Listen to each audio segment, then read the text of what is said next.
Hello, everybody, and welcome to this on-demand event presented by demandDrive.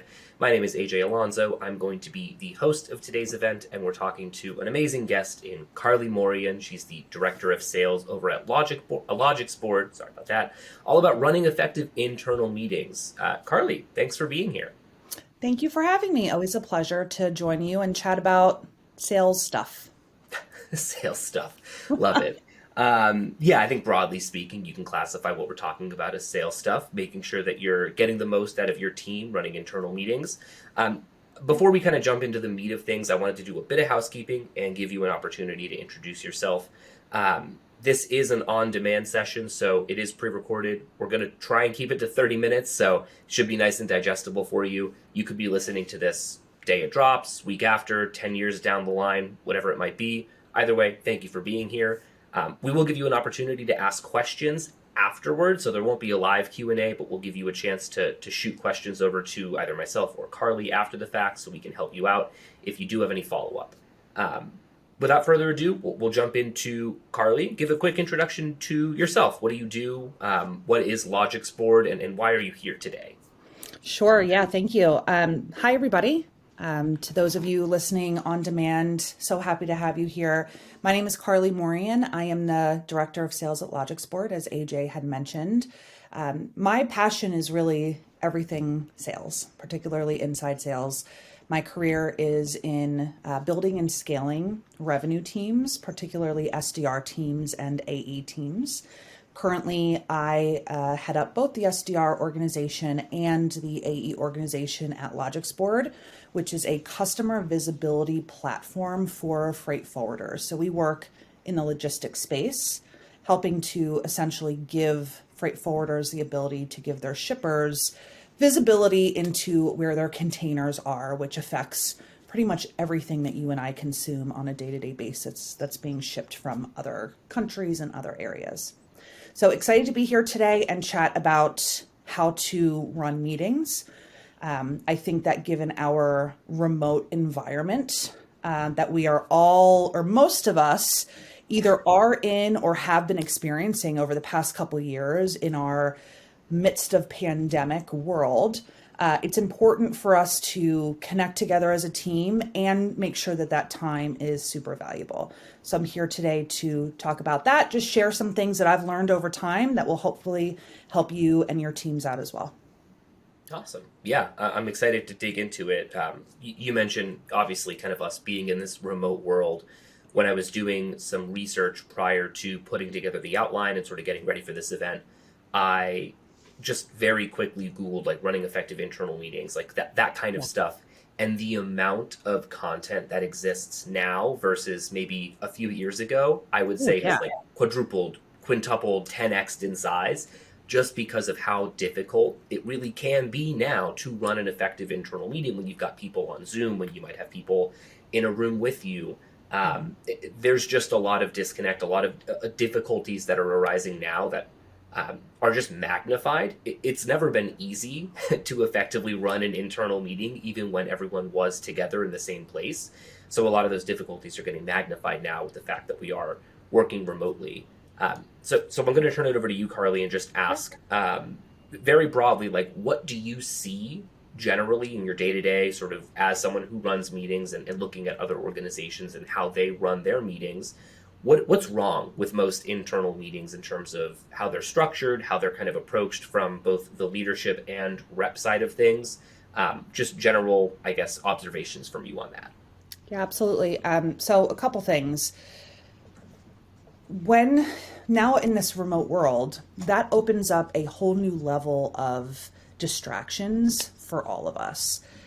Back in the day when we were in the office, it's so funny to say back in the day, and I'm sorry for any folks that actually are in the office again, that are currently actually, having to have these meetings. And I think that, some of what we talk about today can be effective for in-person as well. So it can, be applied to both virtual and in-person. I have been managing remotely now for over 5 years, since prior to the pandemic. And so I have been learning these lessons the tough way over time, and it's just been magnified now that a lot of companies, especially in SaaS, are fully remote. The distraction element is real.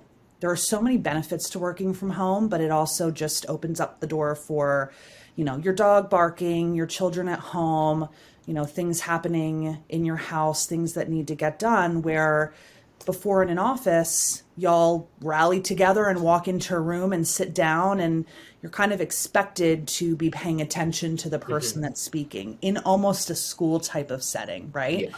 And so the ability to really drive comprehension and listening to what is being discussed is much lower than it would be in an in-person setting. So I think that's the first thing is, making meetings and ensuring that meetings are engaging to all that are there, and making sure that you can kind of hold the attention of the room.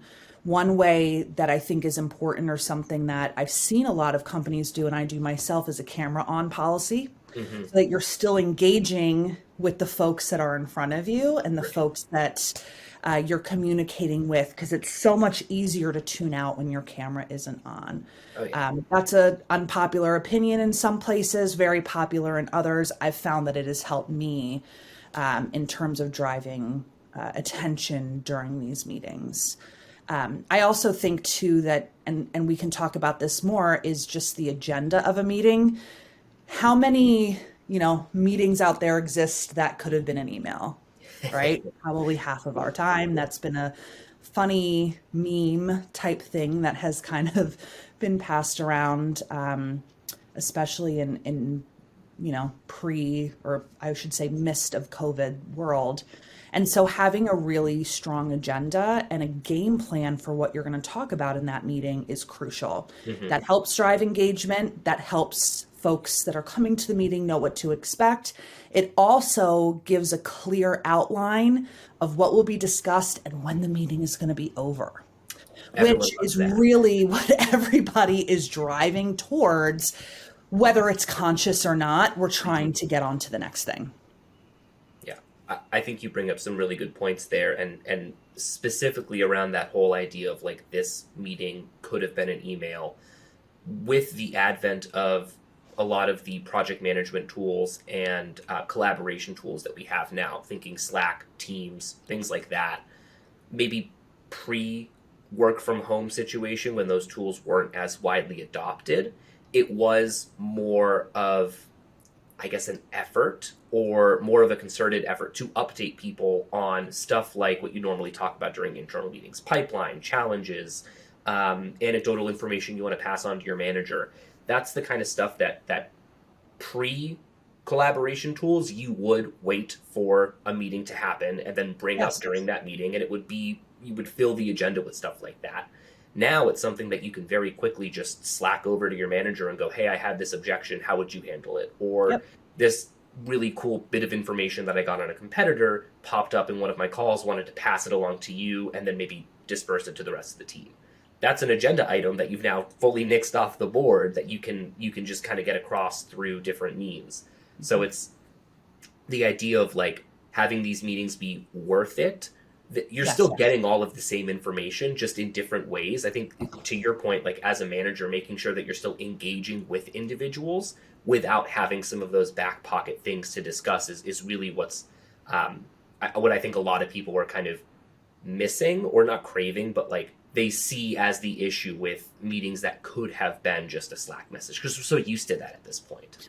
We all are, right? Yeah. And then as a leader, it becomes highly important for you to be able to then determine what's valuable to discuss in front of an entire team and what's valuable to be checked off in a one-to-one type of Slack communication scenario, or in a one-on-one meeting itself, which is a whole, other piece of meetings, right? Having a structured one-on-one. But there are, you have to then kind of almost be that meeting gatekeeper. Is this something that's worth bringing to the whole team as a larger discussion because I'm seeing it across reps?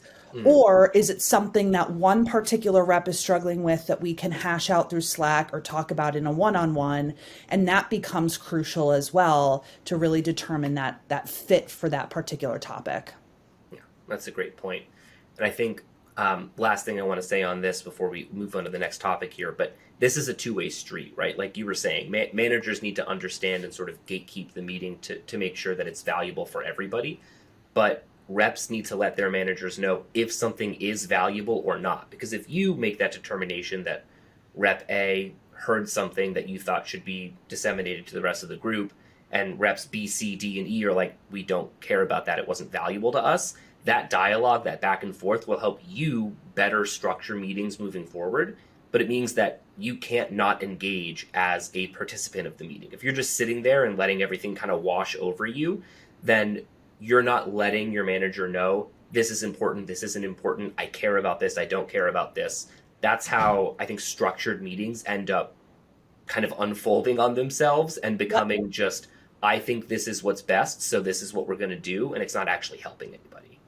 That's actually a really interesting point, because that opens up the door then for additional thought from the leadership side around who's in your meetings and who you need in the meetings. To your point, if you have, let's say, I lead both an SDR and a sales meeting, there are certain things that make sense for me to chat about with just the AEs, with just the SDRs, and then combined both. And so that opens up the door to when the right when certain meetings happen and what's discussed, and that feedback can help drive, really what those meetings and the structure of those meetings look like. So that's a good point. Yeah. So let's talk about what good looks like then. From your perspective, I know you said you've been running meetings for years at this point, 5 years, kind of in a remote setting. So you've seen it all. You know what good and bad look like. When it comes to, you've touched on some of this stuff already in terms of structure, agendas, participation.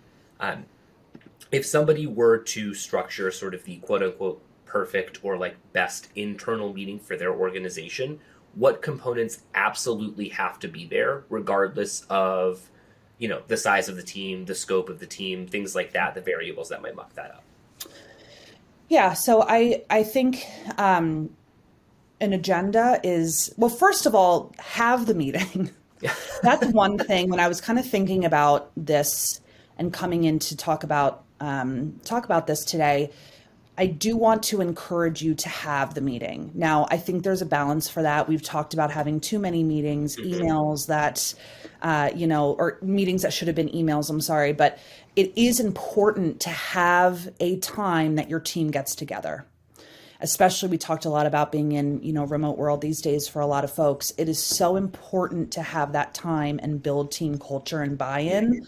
Whether it is once a week, whether it's every other week, I would encourage everyone to make sure they're doing that. It does feel like when, or at least in my experiences, when reps or even other folks internally get too bogged down with meetings, one of the first things that they want to cut is a team meeting. Do we have to have that, right? Does it have to be so often? And I would say yes, you need to have one. And at Logixboard, we have one every week. So that's the first thing I would say is my recommendation would be to first and foremost have it.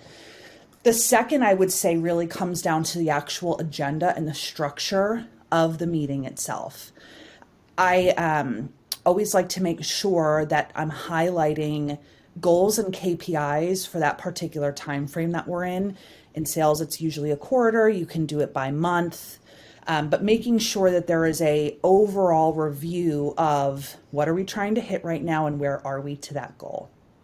I also like to make sure that there's a section of the meeting where each person is identifying where they are to their numbers in that time frame and what their focus areas are moving forward. So collaboration or participation is a better word from each rep is crucial, because then you're going to, for lack of a better term, force that engagement. Yeah. So, if Sally is off with her camera off somewhere, if Sally knows that she needs to contribute something to this meeting at some point, she's going to be more engaged than maybe if she doesn't have to be. And I think that's really important to drive attention and also comprehension of what's being discussed. I also like to have an open area where reps can write in what they want to discuss.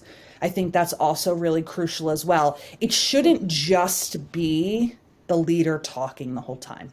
Right. That's not a great meeting.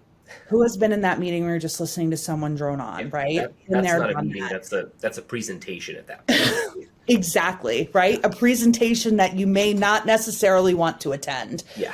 And the information goes in one ear out the other. You find yourself multitasking.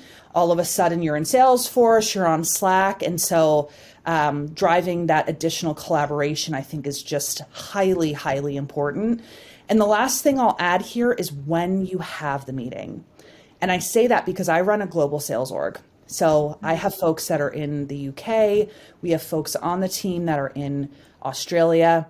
We are constantly trying to figure out when the right time is to have a meeting, because you want to include as many people as you can Right. in your sales org. And we do record ours so that our friends in other areas can listen if they can't make it, but trying to make it so that everyone can attend is an important thing, I think, to also keep in mind. Yeah. And to that point, the consistency aspect that you were talking about before, making sure that, every week, that we have whatever at 10 a.m. we have this team meeting on Tuesdays. Like, you're expected to be there. We know it's going to happen. Not only for you does it help cement that consistency, but for the reps, like, you should be building around that. Yes. Know that if you have 10 to 11 sort of blocked off on Tuesdays for these meetings, don't schedule handover calls at that point. Don't schedule calling blocks at that point. You want to work around those cemented areas in your schedule, so that you're not actively, like you said, kind of letting these distractions come in and either pulling you out of the meeting or pulling you out of a cold calling block, by having to do one or the other. I think that's the time management aspect of this is so crucial, because not only as an SDR or an AE should you recognize that, but like managers should also recognize that and not schedule meetings during times when they know that their SDRs or AEs are getting the most people on the phone. Like, again, that whole two-way street situation. Yes, and that's really important. It is two ways, right? It's not just what the leader needs to get across and my agenda. And I think as a leader, it's easy to fall into that, right? You're trying to support many people that are potentially doing different roles and also trying to drive to get to a goal. But it shouldn't just be about what I need to accomplish. It's also about what they need to accomplish. And to your point, finding the right time to make it valuable for everyone and give them the ability to find value out of that meeting at that time is crucial.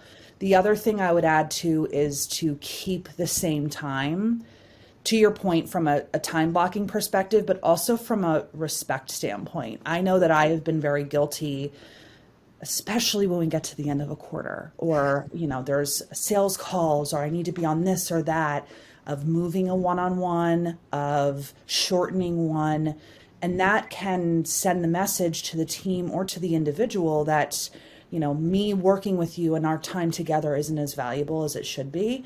And I'm constantly doing my best to stay on top of keeping that time sacred. And that's something that I've been learning over time too, is a really important thing as a leader to keep in mind as well.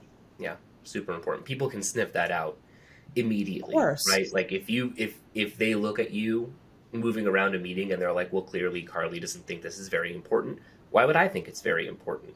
And then pretty soon you're showing up to a one-on-one or a team meeting with your camera turned off, with no agenda in place, with nothing to say, and you're just waiting for it to be over. So I think that's a really good point.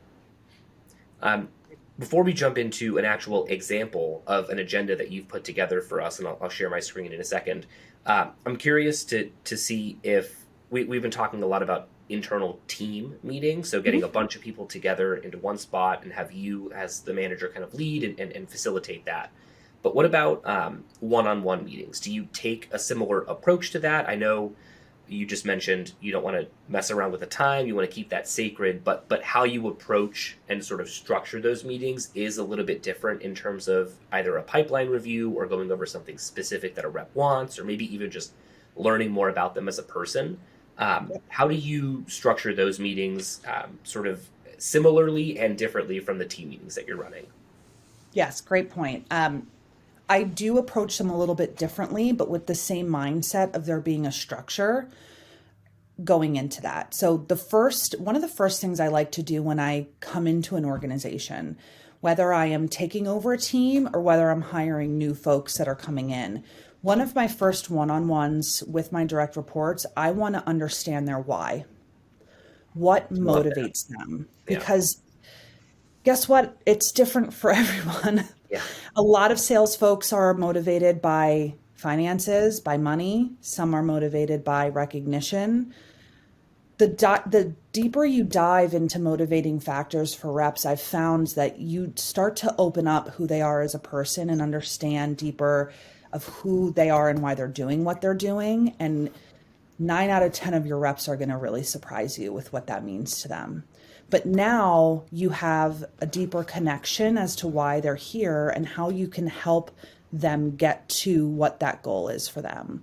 I've had reps say that they are working in sales so that they can earn a certain income so that they can help their parents. I've had, reps say they want to earn a certain income so their partner can stay at home and raise their kids. Some want to, get to a certain goal to help build skills for a different career path that they want to switch to. It's different for everyone, but it's so crucial to understand that, because then when you start to talk about goals, that motivating factor comes down to that why. And so I keep a Google sheet for both my team meetings and for my one-on-ones. We'll look at a team meeting example here in a minute. And on my one-on-one doc I have the person's name at the top, and then I have their why in bold, and that stays there. Oh, that's great. So I'd like to keep a record of our notes from every meeting so we can always go back and look at it if need be. But their why is at the top because that is our North Star for both me and that person. So I like to start there. I also like to have an area where we are identifying where they are to their goals. Again, this quarter, this month, whatever that time frame is for you, they fill that out. Why? Because I have gone into some organizations where they have no idea what their goals are, no idea where they are to their goals, and why or where their goals fit into the team goals and why it's important.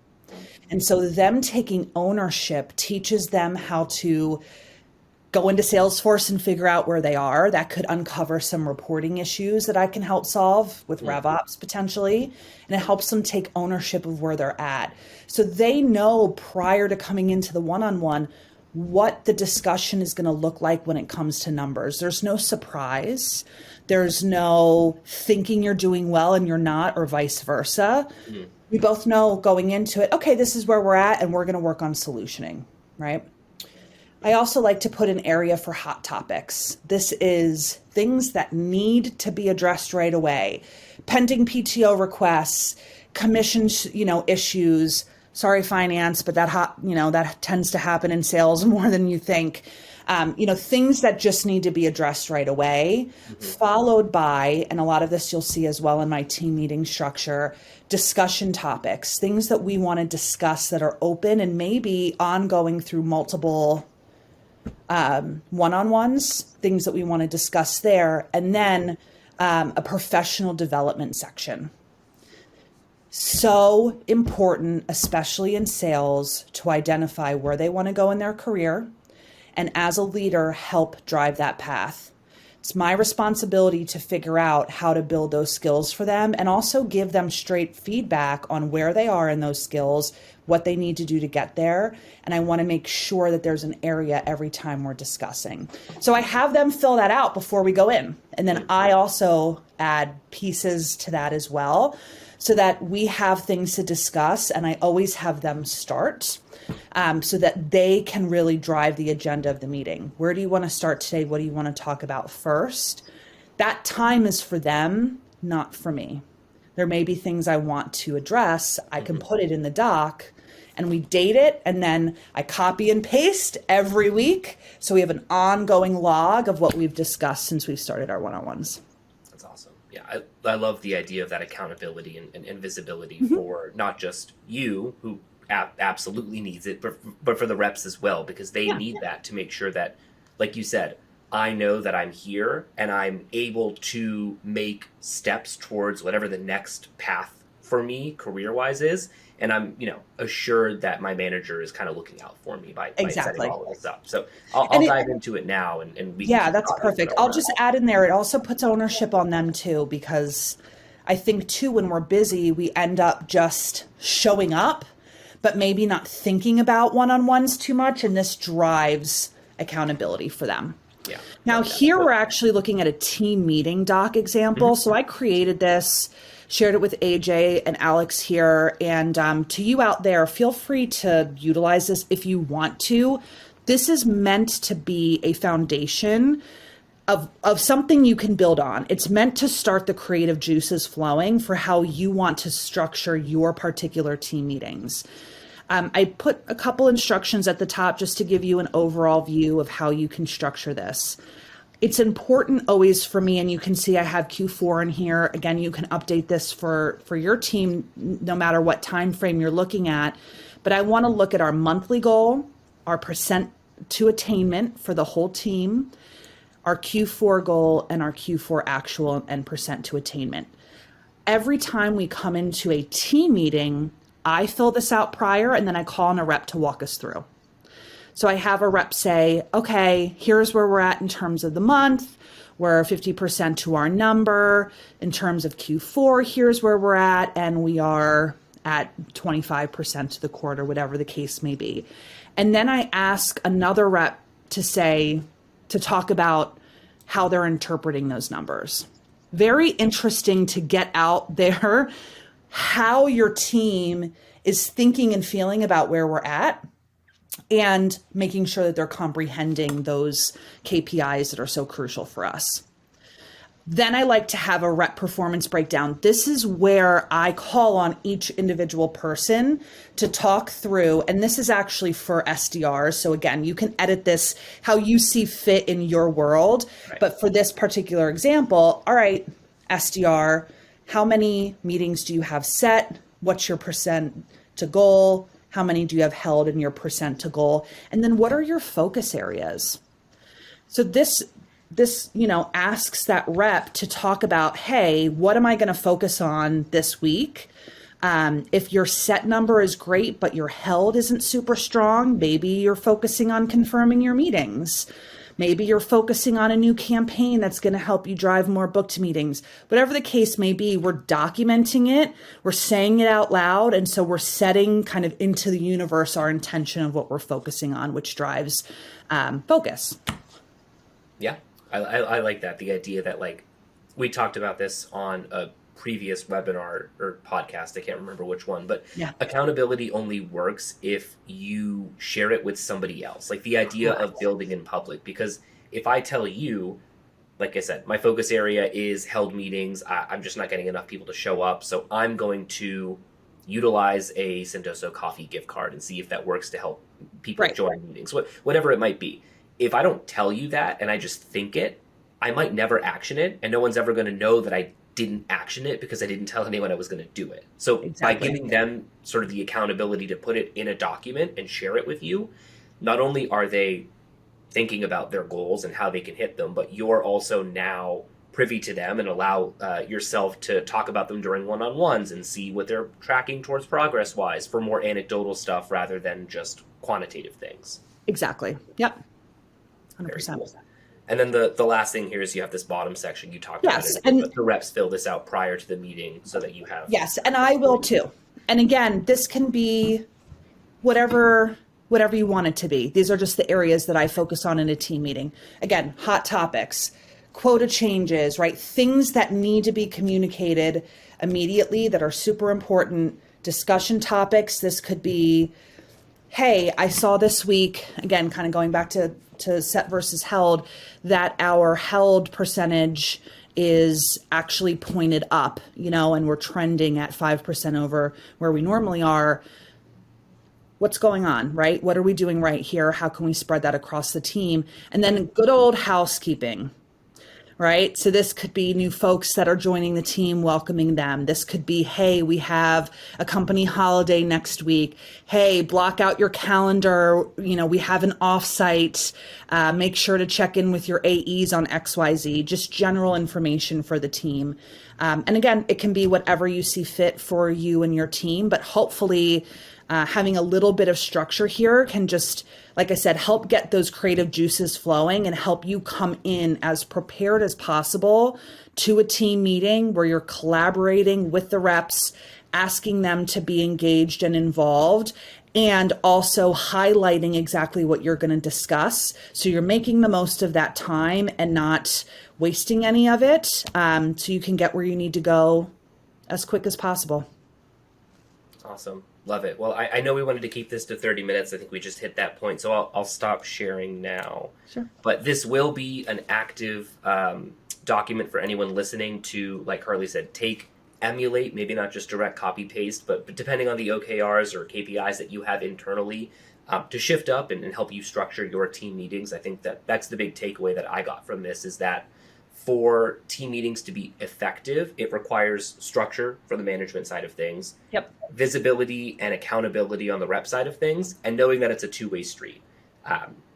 Otherwise, it turns into a presentation. You're kind of just talking at a bunch of people. But if you involve the reps in a way where they are letting you know about discussion topics, hot topics, filling in their own numbers, then you start to build more credibility and authority with them in a way that lets them know, I'm here for you. I'm here to help you, and you're getting to the next step because of the structure we put in place. So super powerful stuff. Really appreciate you being here and sharing with us. Yes, thanks for having me. Yeah, if there was maybe one thing that you wanted to leave the audience with, a big takeaway on your side of things, what would it be? Well, I said this in the beginning, but have those team meetings, folks. Prioritize them. Really figure out what you want to accomplish within that time. And like AJ said, engage your team. Work through your meeting cadence, the meeting structure, to make sure it's valuable for both sides and that you're accomplishing what you need to, and that nobody leaves the meeting thinking it could just have been an email. That's the goal. Love that. If people want to get in touch with you, continue the conversation, learn Sure. more about you, ask questions, Karlie, how can they get in touch with Find you? me on LinkedIn. You can find me there, search for my name, and you can also find me on Logixboard as well. I am happy to chat with anybody about any of these topics and anything sales related as well. Certainly love having these types of conversations. Fantastic. Well, thanks again for being here. Really appreciate your time. Thank you, listener, for being here. If you have any questions or you want to reach out, you can email marketing@demandDrive.com. Karlie's offered herself up as well. So plenty of resources for you. Thanks again, and we'll see you next time. Thank you, Karlie. Thank you.